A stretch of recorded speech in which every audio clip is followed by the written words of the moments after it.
नमस्कार दोस्तों, Rudra online class में आप सभी का स्वागत है। दोस्तों, जैसा कि आप सभी को पता है, मैंने वर्तमान समय में इससे पूर्व में 2 वीडियो हिंदी की डाली थी, जिसमें हमने सर्वप्रथम भाषा, उसके बाद भाषा का क्रम, इसके बाद हमने हिंदी भाषा और हिंदी भाषा के विकास के क्रम को हम पढ़ते जा रहे हैं। दोस्तों, यहाँ पर हमने बेसिक चीज़ से लेकर आगे के जितने भी आपके कॉन्सेप्ट बेस पे ये क्वेश्चन आते हैं, उनको लेके चलते हुए दोस्तों लगभग इसकी 3 वीडियो आएँगी आपके पहले चैप्टर की, जो आपके हिंदी भाषा के विकास के क्रम में, साथ ही यहाँ पे संविधान में इसका क्या महत्व रहता है, इसको हम लेके भी चलेंगे। तो थोड़ा-सा दोस्तों शुरुआत करते हैं। मैंने आप सभी को बताया था कल कि सभी भाषाओं की जननी क्या है हमारे पास, यहाँ पे संस्कृत है और संस्कृत के बाद क्या बनी आपकी पाली बनी। ये क्रम है दोस्तों, ये हिंदी भाषा का क्रम है। और उसके बाद प्राकृत, इसके बाद आपका अपभ्रंश, इसके बाद आपकी वर्तमान या फिर हम बोल सकते हैं प्राचीन हिंदी। ठीक है दोस्तों, शुरुआत तो हम संस्कृत भाषा से करा, जिसमें हमने 2 भागों में पढ़ा था। एक में हमने वैदिक पढ़ा था और एक में हमने लौकिक पढ़ा था। तो दोस्तों, इसका कार्यकाल कई बार क्वेश्चन में पूछा भी जाता है आयोग द्वारा कि इसका जो कार्यकाल रहा 1500 ईसा पूर्व से लेकर और 500 ईसा पूर्व के मध्य संस्कृत भाषा वैदिक और लौकिक के रूप में आगे बढ़ी। इसके बाद यहाँ पे पाली भाषा का विकास 500 ईसा पूर्व से लेकर 1 ईस्वी के मध्य, जहाँ पे हमने देखे थे सभी बुद्ध की, आपने देखा होगा बौद्ध धर्म का विकास हुआ था और इन सभी के उपदेश यहाँ पे आपके पाली भाषा में देखने को मिले। बात करते हैं प्राकृत भाषा की, तो प्राकृत भाषा 1 ईस्वी से लेकर और 500 ईस्वी तक के मध्य हमने देखी थी और ये आपकी जनमानस की क्या थी, भाषा थी। और आपने देखा होगा यहाँ पे जैन धर्म का यहाँ पे क्या हुआ था, उदय हुआ था। इसके बाद दोस्तों भाषा का क्रम आगे बढ़ा और यहाँ पे 500 ईस्वी से लेकर और 1000 ईस्वी के मध्य आपकी अपभ्रंश, और अपभ्रंश के बाद ही दोस्तों यहाँ पे सौर सैनिक का विकास हुआ और सौर सैनिक के बाद आपकी यहाँ पे वर्तमान हिंदी को हमने देखा था। तो दोस्तों आई होप आपको पहले यहाँ तक समझ आया होगा कि हिंदी का विकास क्रम किस रूप में बढ़ा। पहले संस्कृत सभी भाषाओं की जननी, इसके बाद हिंदी ने आगे की ओर अग्रसर किया, फिर पाली बनी, पाली के बाद प्राकृत, प्राकृत के बाद अपभ्रंश और अपभ्रंश के बाद आपकी प्राचीन हिंदी। हालांकि दोस्तों आपने देखा होगा भाषा के अपने में परिवर्तनशील होती है और भाषा परिवर्तनशील होने के साथ यहाँ पे हिंदी भाषा का विकास किस क्रम में आगे की ओर बढ़ता गया, ये आप सभी लोगों ने देख लिया होगा। चलिए बात करते हैं थोड़ा सा, आज हम बात करते हैं हिंदी की कुछ उपभाषाओं के बारे में दोस्तों बात करते हैं, जिसमें हमारे पास 17 बोलियों का, यानी कि हिंदी की 5 उपभाषाएं हैं दोस्तों और 17 बोलियों के ऊपर हम क्या करेंगे, बात करेंगे। सॉरी यहाँ पे 18 लिखा है, किसी किसी किताबों में 18 भी लिखा है दोस्तों, लेकिन हम 17 बोलियों के ऊपर बात करेंगे। तो हिंदी की 5 उपभाषाओं में सबसे पहले हम बात करेंगे पूर्वी हिंदी, पश्चिमी हिंदी, राजस्थानी हिंदी और आपकी पहाड़ी हिंदी और इसके साथ ही आपका बिहारी हिंदी। देखिए दोस्तों, पश्चिमी पूर्वी हिंदी के अंतर्गत आपकी अवधी, बघेली और छत्तीसगढ़ी। पश्चिमी हिंदी के अंतर्गत हम खड़ी बोली, हरियाणवी और ब्रजभाषा, बुंदेली और कन्नौजी को पढ़ेंगे। और राजस्थानी के अंतर्गत हम मारवाड़ी, जयपुरी और मेवाड़ी और मेवाती को पढ़ेंगे। साथ ही पहाड़ी के अंतर्गत कुमाऊनी और गढ़वाली को पढ़ेंगे दोस्तों। और इसके अलावा हमारे पास बिहारी बचा है, तो बिहारी के अंतर्गत हम मैथिली, मगही और भोजपुरी और आपकी अंगिका को यहाँ पे पढ़ेंगे। तो 5 उपभाषाओं के बारे में दोस्तों हमने अच्छे से पढ़ना है।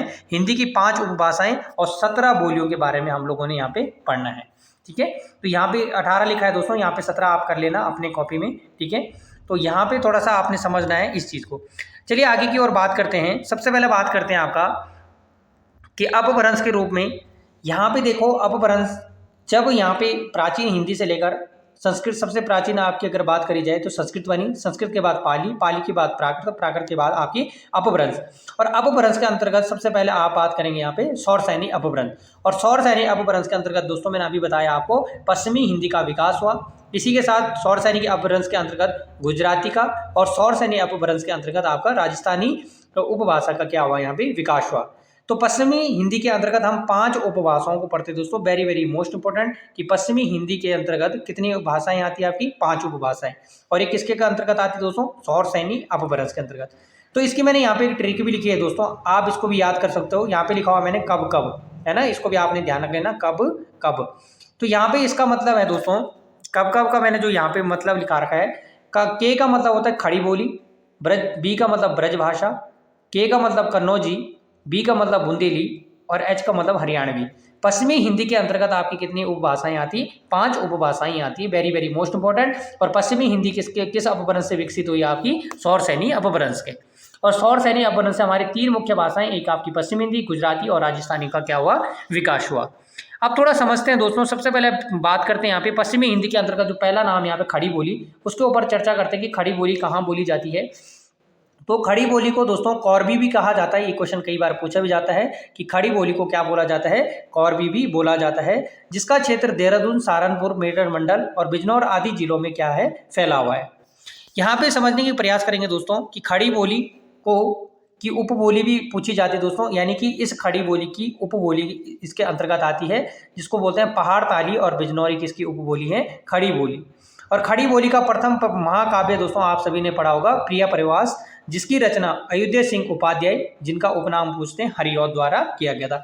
यानी कि खड़ी बोली का प्रथम जो महाकाव्य है, यानी किसके द्वारा, अयोध्या सिंह उपाध्याय के द्वारा रचित किया गया था, जिनका रचना का नाम क्या था दोस्तों, प्रिया प्रवास था। ठीक है, तो इसको भी आपने समझना है। चलिए बात करते हैं आपका, नेक्स्ट है आपका दूसरे नंबर पे आती है दोस्तों ब्रज भाषा। तो जॉर्ज ग्रियर्सन ने, यहाँ पे बात करते हैं दूसरे नंबर पे, जॉर्ज ग्रियर्सन ने ब्रज भाषा को अंतर्वेदी, मणिमाधुरी और नाग भाषा के नाम से पुकारा है। तो यहाँ पे वेरी वेरी मोस्ट इंपॉर्टेंट कि जॉर्ज ग्रियर्सन साहब ने ब्रज भाषा को अंतर्वेदी, मणिमाधुरी और नाग भाषा के नाम से पुकारा है। वेरी वेरी मोस्ट इंपॉर्टेंट यहाँ पे नोट लिखा हुआ मैंने कि तुलसीदास जी द्वारा रचित विनय पत्रिका ब्रज भाषा में रचित की गई है। किस भाषा में रचित की गई है दोस्तों, ब्रज भाषा में रचित की गई है। चलिए आगे की ओर बात करते हैं। अब बात करते हैं यहाँ पे तीसरे नंबर पे आती है आपकी हरियाणवी। इसे अन्य नाम से बांगरू के नाम से भी जाना जाता है। कई बार क्वेश्चन आता है दोस्तों कि किस उपभाषा को बांगरू के नाम से जाना जाता है, तो हरियाणवी बोली के अन्य नाम जांदू, बांगरू भी कहा जाता है। इसे जांदू भाषा के नाम से भी जाना जाता है। किस भाषा को, हरियाणवी। और हरियाणवी साहित्य के लिए बहुत ज़्यादा महत्वपूर्ण मानी जाती है आपकी हरियाणवी भाषा, यानी इसे किस नाम से जानते हैं दोस्तों, बांगरू भाषा। चौथे नंबर पे आती है दोस्तों आपकी बुंदेली। बुंदेलखंड, हमीरपुर आदि क्षेत्रों में बोली जाती है। और पांचवें नंबर पे आती है आपकी कन्नौजी अवधी ब्रज भाषा की बीच के क्षेत्र के रूप में क्या यहाँ पे बोली जाती है। तो आई होप आपको समझ गए होंगे दोस्तों कि यहाँ पे हमने पश्चिमी हिंदी के अंतर्गत सबसे पहले हमने बात करी थी खड़ी बोली के बारे में, फिर हमने बात करी थी ब्रज भाषा के बारे में, फिर हमने कन्नौजी के बारे में, फिर हमने बुंदेली, फिर हमने हरियाणवी के बारे में यहाँ पे बात करी थी। अब चलिए नेक्स्ट की बात करते हैं। यहाँ पे दूसरे नंबर पे आती दोस्तों, हमने यहाँ पे 5 उपभाषाओं को पढ़ना है, जिस प्रकार से मैंने अभी आपको बताने का प्रयास करा था। यहाँ पे मैंने बात करी थी, हमने सबसे पहले यहाँ पे किसके बारे में बात करती है, हमने यहाँ पे सबसे पहले दोस्तों पश्चिमी हिंदी के अंतर्गत हमने खड़ी बोली, जिसे हम बांगरू के नाम से जानते हैं, हरियाणवी, ब्रज भाषा, बुंदेली और कन्नौजी के बारे में हमने समझ लिया। अब यहाँ पे दूसरे नंबर पे हम राजस्थानी के बारे में पढ़ेंगे, और राजस्थानी के अंतर्गत इसकी कितनी उपभाषाएं आती है, कई बार क्वेश्चन आता है। तो राजस्थानी के अंतर्गत 4 उपभाषाएं आती है दोस्तों। 4 कौन कौन सी, मैंने यहाँ पे ट्रिक भी लिखी हुई है। यहाँ पे आपने MMM को याद रखना है, MMJ यानी कि मेवाती, मारवाड़ी, मालवी और आपकी Jaipuri. Very very most important पूछा जाता है कि राजस्थानी के अंतर्गत कितनी उपभाषाएं आती हैं, 4 उपभाषाएं आती है। सबसे पहले बात करते हैं मारवाड़ी के बारे में। तो यहाँ पे थोड़ा समझने की प्रयास करेंगे दोस्तों कि मारवाड़ी इसे जोधपुर, अजमेर, मेवाड़ आदि क्षेत्रों में बोला जाता है। और ध्यान रख लेना, मारवाड़ी की उपबोली है दोस्तों शेखावटी, थली और टंटाकी। Very very most important. अब बात करते हैं नेक्स्ट इसकी, दूसरे नंबर पे आती है मेवाती। और मेवाती इसे उत्तरी राजस्थानी कहा जाता है दोस्तों। वेरी वेरी मोस्ट इंपॉर्टेंट, इसे क्या बोला जाता है, उत्तरी राजस्थानी बोला जाता है। ठीक है, यहाँ पे आप ध्यान रखेंगे कि मेवाती को, और इस मेवाती की उपबोली भी है दोस्तों कौन सी, आपकी अहिरवाटी। क्वेश्चन कई बार आता भी है। चलिए नेक्स्ट की बात करते हैं यहाँ पे। अब बात करते हैं मालवी की। इसे दक्षिणी राजस्थानी भी कहा जाता है, और मालवी की उपबोली है दोस्तों मंदसरी और सौंदावड़ी और आपकी डांगरी, इसकी उपबोली है। Very very most important. Next की अगर बात करेंगे तो दोस्तों चौथे नंबर पे जयपुरी, इसे पूर्वी राजस्थानी की बोली कहा जाता है, पहली बात। और जयपुरी की उपबोली दोस्तों कौन सी होती है, आपकी ढूढ़ानी बोली। तो कई बार ये क्वेश्चन आ रखा है कि ढूढ़ानी उपबोली किसके अंतर्गत आती है, जयपुरी। और जयपुरी किसके अंतर्गत आती है दोस्तों, राजस्थानी के अंतर्गत आती है। तो राजस्थानी की 4 उपभाषाओं के बारे में दोस्तों हमने बात कर दी है। सबसे पहले हमने बात करी थी मारवाड़ी, मेवाती, मालवी और आपकी Jaipuri. Very very most important. तो आई होप दोस्तों आप नोट्स के साथ इनको अपडेट करते रहिएगा, और यहाँ पे समझ के चलना है आप सभी लोगों ने कि किसके अंतर्गत कौन सी बोली पूछी जाती। अब दूसरे नंबर पे आते हैं दोस्तों, जिस प्रकार से हमने सौर सैन्य अपभ्रंश को पढ़ा था, इसका दूसरा प्रकार आता है अर्धमागधी अपभ्रंश। अर्धमागधी अपभ्रंश के अंतर्गत दोस्तों 3 बोलियां आती है, जिसमें यहाँ पे मैंने ट्रिक भी लिखा है दोस्तों, ABC आप याद रख सकते हो, ABC यानी कि अवधि, बघेली और छत्तीसगढ़ी। क्वेश्चन क्या आता है दोस्तों कि छत्तीसगढ़ी किस अपभ्रंश के अंतर्गत आती है दोस्तों, तो आपने ध्यान रख लेना अर्धमागधी अपभ्रंश के अंतर्गत आती है। यानी कि हम बोल सकते हैं यह पूर्वी हिंदी के अंतर्गत आती है। इसके अंतर्गत आती है आपकी पूर्वी हिंदी के अंतर्गत। जिस प्रकार से हमने देखा था वहाँ पे पश्चिमी हिंदी के अंतर्गत हमारी 5 बोलियां आती हैं, इसी प्रकार से हमारी पूर्वी हिंदी के अंतर्गत कितनी आती है आपकी 3, अवधी, बघेली और छत्तीसगढ़ी। ये मैंने यहाँ पे ट्रिक के अंदर बात करते हैं दोस्तों। सबसे पहले यहाँ पे बात करते हैं अवधी के बारे में। तो अवधी तुलसीदास जी द्वारा रचित रामचरितमानस अवधी भाषा में रचा गया है। ध्यान रख लेना, वेरी वेरी मोस्ट इंपोर्टेंट, कि तुलसीदास जी द्वारा रामचरितमानस किस भाषा में रचा गया है? अवधी भाषा में रचा गया है। और अवधी भाषा किसके अंतर्गत आती है दोस्तों? अर्धमागधी अपभ्रंश, और यह पूर्वी हिंदी के अंतर्गत आता है। किसके अंतर्गत आता है आपका? पूर्वी हिंदी के अंतर्गत। दोस्तों बात करते हैं दूसरे नंबर पे आपकी बघेली। इसका अन्य नाम रिवाई है दोस्तों, वेरी वेरी मोस्ट इंपोर्टेंट, कि बघेली का अन्य नाम क्या है यहाँ पे? रिवाई। और बघेली की उपबोली है दोस्तों गहोरा और जुहार। ध्यान रख लेना, क्या बोलते हैं इसको? इसका अन्य नाम क्या है आपका? गहोरा और आपका जुहार नाम आता है। Very very most important. तीसरे नंबर पे दोस्तों आती है छत्तीसगढ़ी। यह रायपुर, बिलासपुर, खैरागढ़ आदि स्थानों में बोली जाती है।